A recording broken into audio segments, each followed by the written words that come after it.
Hi there, my name is Seth Miller, and this will be my project, Traveling Abroad Preparatory Research Project, South Korea.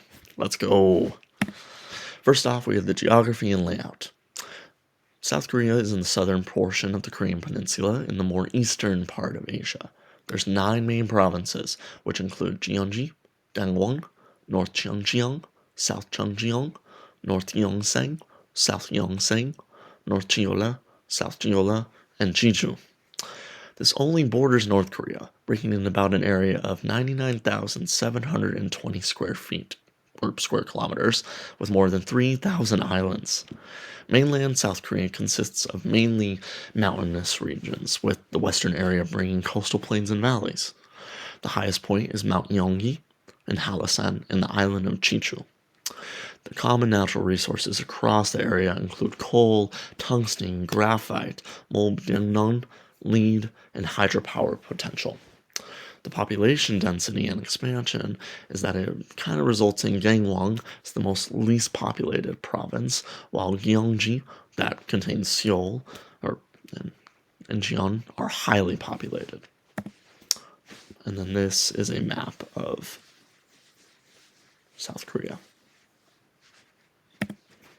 The culture, customs, and traditions. Though there is a noticeable majority of Korean ethnic populations that obviously reside here in South Korea, there's also been a climate increase in foreign sojourners who not only travel to South Korea, but decide to live there for a multitude of reasons. In South Korea, there's a good balance between religious and secular ideas.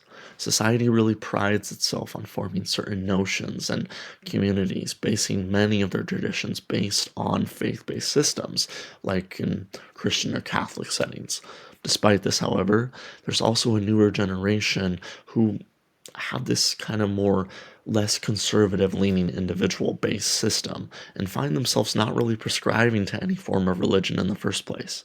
However, society in general kind of prides itself on supporting and understanding that both sides are pretty diverse and they're equal. Facets of this South Korean society, based on many different characteristics, include being disciplined, hardworking, focused on individualism, but still have an emphasis on familial connection and harmony, as well as contrasting a highly tech-focused and independent technology-filled world.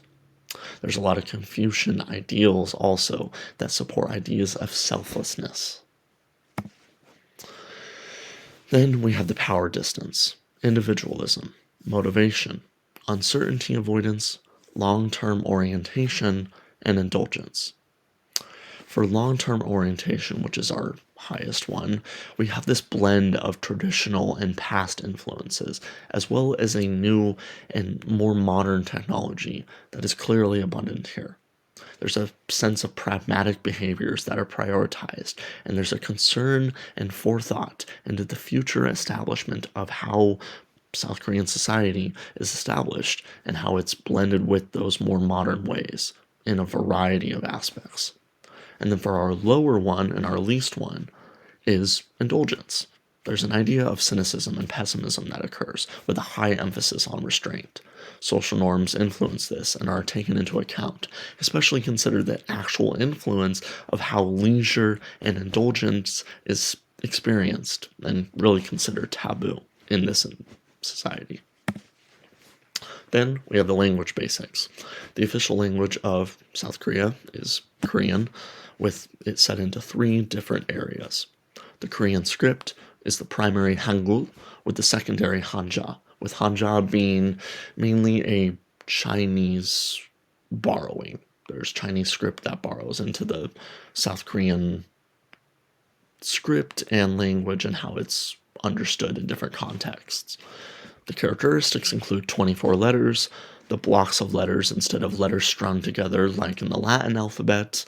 The relationship between speaker and recipient is crucial, especially when it comes to context, as well as the understanding that Korean is a pretty challenging language to understand and learn. It takes about 63 weeks of instruction in general. And then for the Korean casual hello, this is known as annyeong. South Korea's capital, which is Seoul. Seoul literally meaning capital city in Korea, is the heart of South Korea's metropolitan and modernist landscapes. Forged in a diverse and intricate history of multiple kingdom capitals, harsh political strifes with numerous countries, as well as establishment of Korean identity, Seoul sits at the pinnacle of a portion of Korean culture and society. Thanks to the Seoul 1988 Olympic Games and the Cheongjeongcheong stream rehabilitation, as well as a myriad of other portions of the city's understanding, Seoul sits at a population of 9,602,826 and is known as the land of the morning call.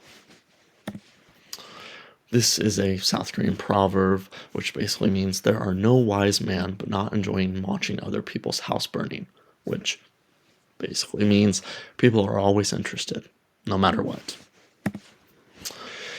When's the best time to visit? I mean, despite the coastal proximity that many portions of the region have to where it's located on the Korean peninsula, the climate offers a diverse option of weather, capturing 4 seasons each year.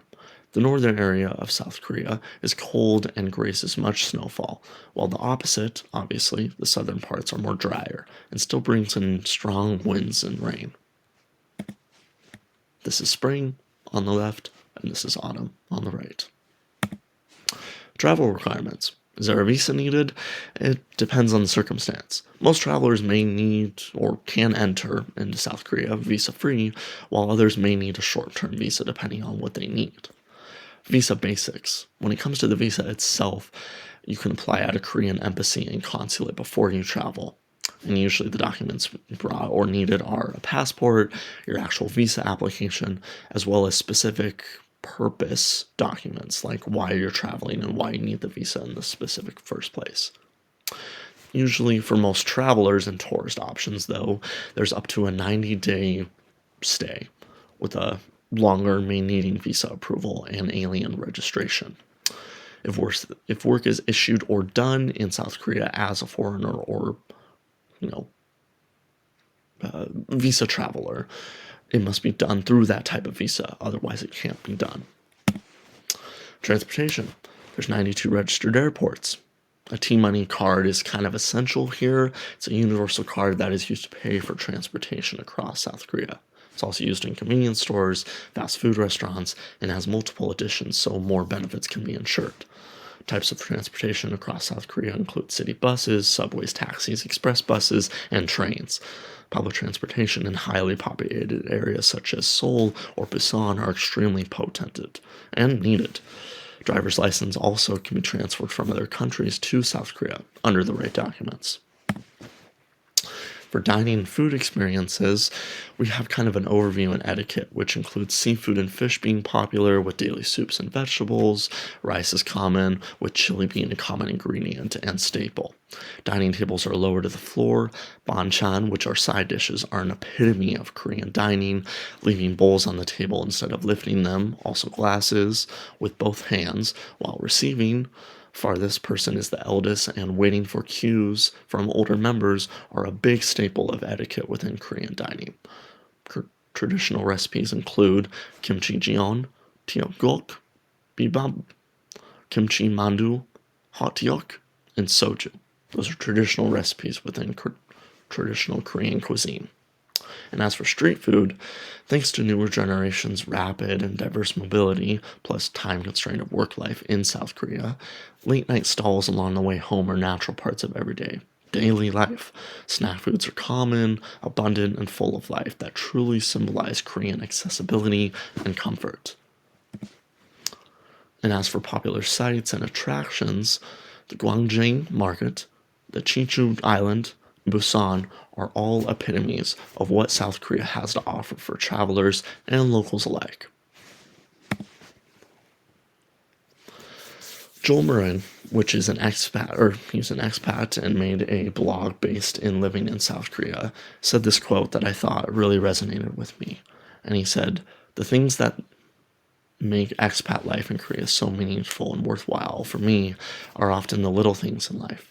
The things that bring small doses of joy from time to time, wash away the fatigue from misunderstandings and cultural faux pas, and make you remember why you got on that plane and left your old life behind." Then we got my own purpose and why I want to go to South Korea. I think in general, I spent a lot of my life just pretty sheltered. My parents gave me a lot of freedom and gave me a lot of independence, but at the same time, I also felt a little constricted. Therefore, after moving out and reaching for new experiences and relationships within my life, especially when then getting to college, I was able to gain a better, deeper, and much more diverse cultural lens on life. And I almost gained this, like, lingering sojourner status.